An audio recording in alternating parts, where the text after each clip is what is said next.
Jadi sebagaimana yang dijelaskan oleh Prasasti Meruak, karena pada saat itu di Desa Meruak ini ada satu peperangan yang tiba-tiba yang mengakibatkan wafatnya seorang Perdana Menteri dari Kediri. Di situ disebutkan Sang Nararia.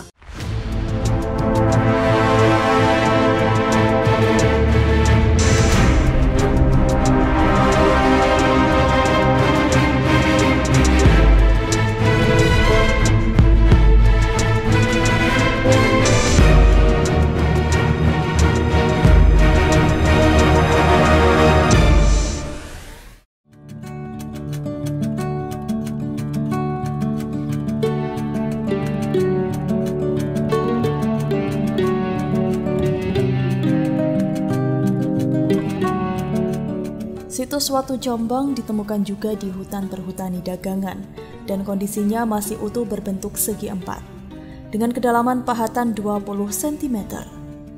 Batu ini sangat erat berhubungan dengan upacara pangelukat jenazah sebagai tempat tirta tujuh sumber sebagai sarana sang roh menuju nirwana dalam kondisi suci dengan penyiraman sebelum dikremasi.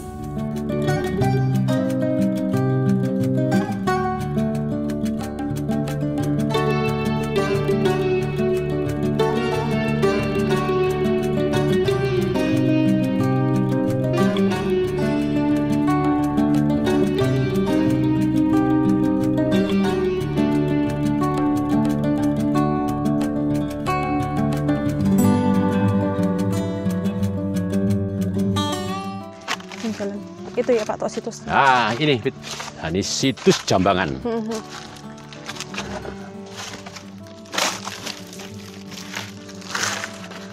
Ini Pak Tok ya situs Jambangan. Ya.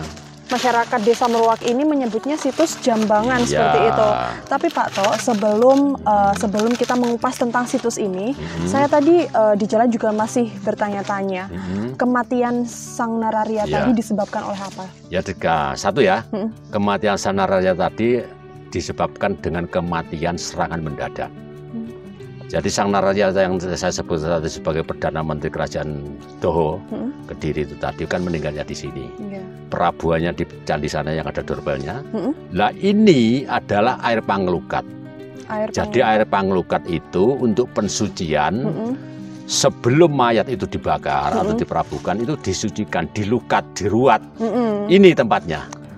Jadi apakah Sang Nararia itu juga dilukat di sini Pak? Dilukat, ya jelas kalau situsnya di sini. Karena apa? Ini dengan ini kan berdekatan, tidak ada 1 kilo. Dan ini dulu menurut warga sekitar ini adalah pemukiman. Jadi pemukiman yang sudah lama tidak didiami, kemudian oleh perhutani ditumbuhi pohon jati. Oh seperti itu. Apakah mungkin Pak Toto juga bisa menjelaskan secara rinci terkait dengan situs pangelukat ini? Ya, jadi setelah Nararia tadi meninggal oleh agama pada waktu itu kan Siwa Buddha. Siwa Buddha itu adalah kapitayan. Nah setelah pangelukatan selesai, barulah abu jenazah dibakar. Setelah dibakar, abunya dicandikan sebagai candi pendarmaan. Oh, yang di sana tadi. Makanya di sana itu ada buktinya Arca Wisnu yang sudah hilang, ada Arca Lembu Andini yang sudah hilang, ada Uwak Kepeng sebagai sesari dan sebagainya. Oh, seperti itu. Pangelukatannya, ya ini yang disebut orang sini sebagai bentuk apa namanya Jambangan tadi. Soalnya mereka kan nggak tahu sejarahnya itu. Oh, baik. Ya. Jadi dengan penjelasan yang seperti ini mungkin bisa memberitahu kepada masyarakat luas bahwa ini adalah juga salah satu sebuah situs yang namanya adalah situs pangelukatan seperti itu. Jadi pemirsa, memang di Desa Meruak ini banyak sekali menyimpan situs-situs atau peninggalan yang memang sangat bersejarah sekali. Ya Pak Tok. Mulai dari Prasasti Meruak yang kita jelaskan di awal tadi, kemudian ada situs Dorpel, kemudian juga ada situs Pangelukatan yang memang memiliki sejarah yang cukup panjang. Ya. Baik, dan juga tadi Pak Toto juga menemukan beberapa apa ini Pak Toto? Ini disebut artefak. Pecahan-pecahan ini disebut artefak dan ini adalah salah satu bentuk kerajinan yang disebut terakota. Oh, seperti itu. Dari tanah liat. Ini hancur semua di sana. Wah, memang dulunya 1000 tahun ini. Jadi memang kalau misalkan dicari memang banyak sekali ya. Di bawah paha pohon jati itu banyak berserakan.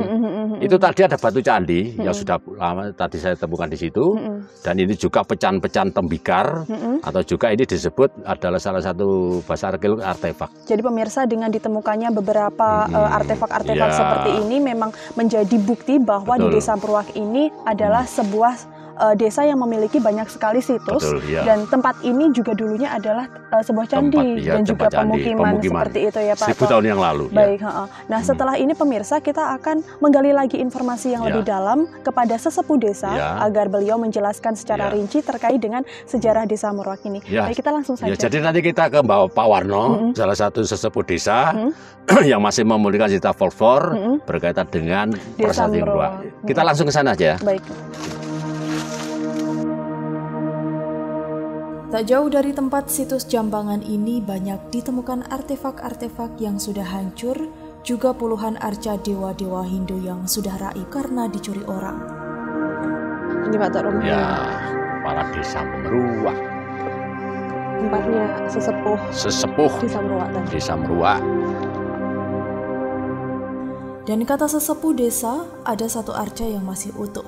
Adalah arca Dewa Wisnu, penyelamat dunia, Dirgandini, dan lain-lain. Yang sekarang diselamatkan oleh seorang warga Desa Meruak bernama Mbah Mun sebagai sisa bukti sejarah bahwa Desa Meruak adalah desa tertua dan mempunyai peradaban dan adat budaya yang sangat tinggi. Nun.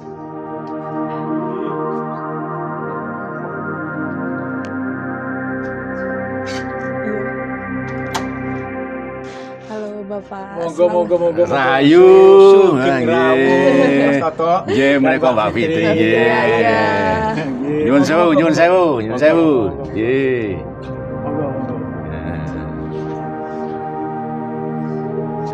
Sewu.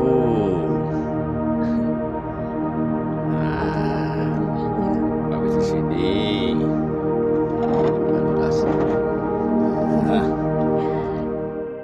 Jadi pemirsa, saat ini saya sudah bersama dengan sesepuh Desa Meruak. Kita akan mengupas tuntas bagaimana sejarah tentang Desa Meruak dan juga peninggalan-peninggalan prasasti yang ada di Desa Meruak ini. Pak Toto mungkin bisa disapa? Ya, ngaten Mbah. Nggih. Dados menika nyuwun prisa bab criyos sesepah Desa Meruak nalika panjenengan taksih dados kepala desa. Lah menika mangke menawi saged dipun aturaken cerita-cerita yang berdasarkan dongeng utawi folklor. Nggih. Nah, monggo coba iki. Mekaten Mas Toto dan Mbak Tria ya. Waktu kula tasih alit, kula menika sering teng hutan-hutan. Ya, karena daerahnya daerah kawasan hutan lebat, masih lebat. Masih banyak binatang, masih banyak apa saja pokoknya di hutan itu masih banyak. Dan waktu itu saya juga mengembala sapi, pengembala sapi di hutan. Saya tahu di sana itu kok banyak arca-arca itu. Ya, tempatnya persisnya waktu itu di Watu Gilang. Dan di situ ada orang yang namanya ngeblok. Ya, nanami jagung, nanami apa itu namanya tela, nanami lombok itu banyak. Saya tanya kepada orang tua. Namanya itu wedok ya ada, lanang ya ada. Kita terus lanang itu atakoni mbok kuning kita tani. Mbok aku ki ngene Mbok Di. Lha ngaten.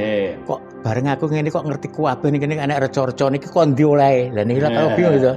Kula tak kok iki jenenge apa? Nenek watune, enek jambane ngoten iki. Iki reca iki ngene le, jaman semono. Ngene le.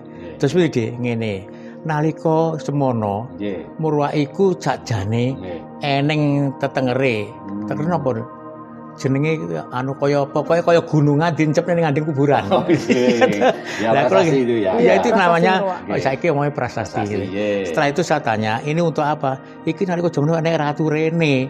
Lah itu ceritane ngono kuwi umurku wis tuwek ngene iki dadi ya ora pati genah. Kuwi omong mbahku dhisik. Lah niku kula lajeng kula teko lagi terus kenyataan ngeten. Ya nalika ngene, mbahmu dhisik dadi lurah ning Meruak iki sing pisanan. Jenenge Mbah Singo Dikrama. Ning wong Jawa nek nyeluk Sodikrama. Saiki yo nurunke kowe kuwi, ngoten iki duting ngono iki bayar. Namanya Wedhe Kuning.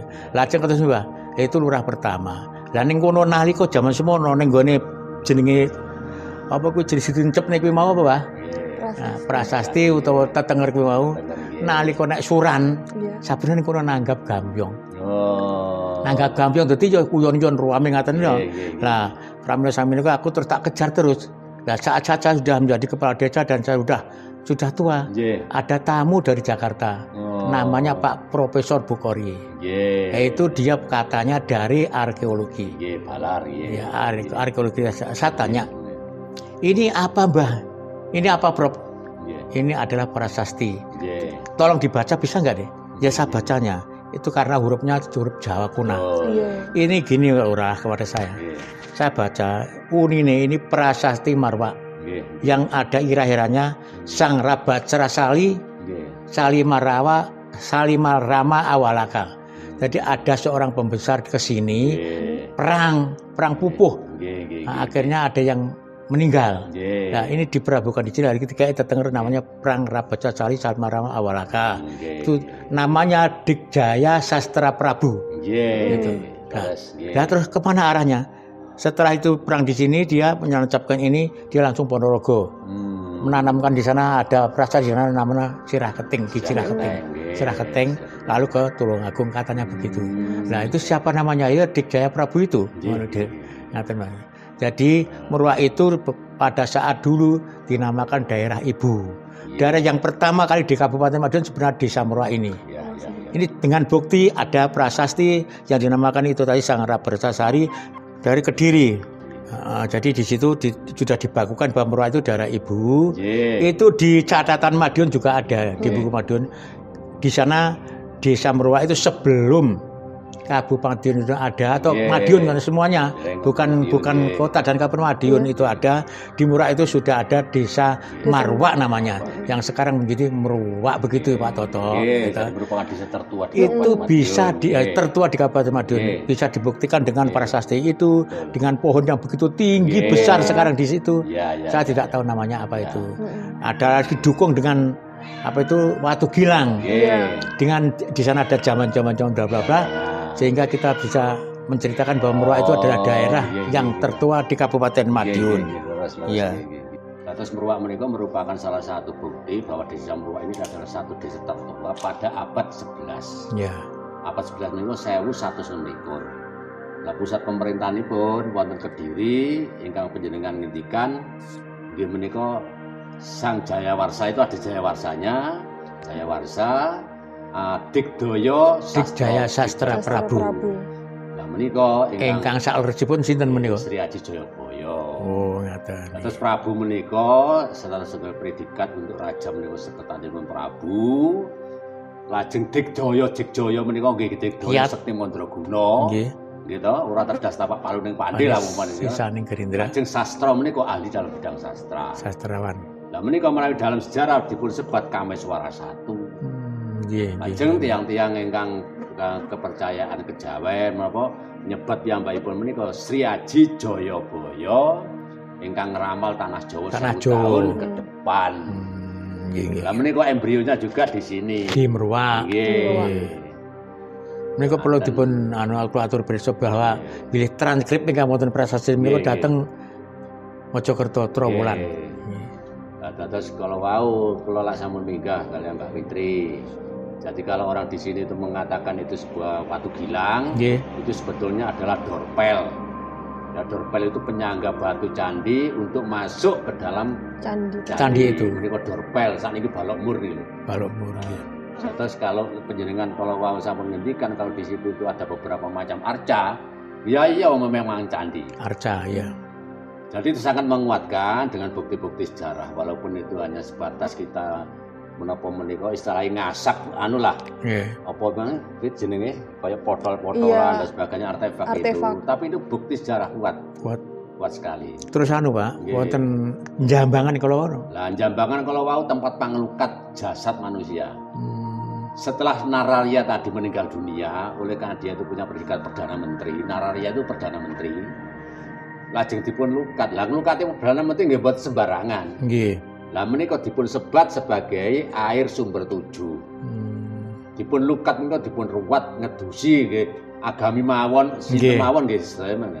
Lah menika tidak bisa jauh dari apa yang disebut dengan candi. Lah kalau wau kados Jambangan. Nggih. Nah terus tiyang mriki digawe isa-isane piring. Lah memang ndak ngerti. Ora ngerti ya. Nggih, wong niku biyen tempat isa-isane piring.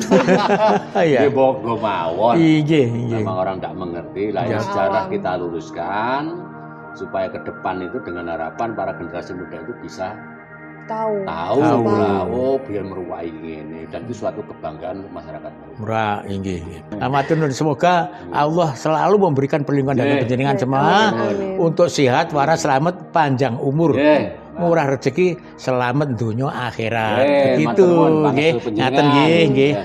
Baik, mungkin itu tadi statement yang bisa disampaikan oleh Pak Warno ya, selaku sesepuh dari Desa Meruwak ini sendiri.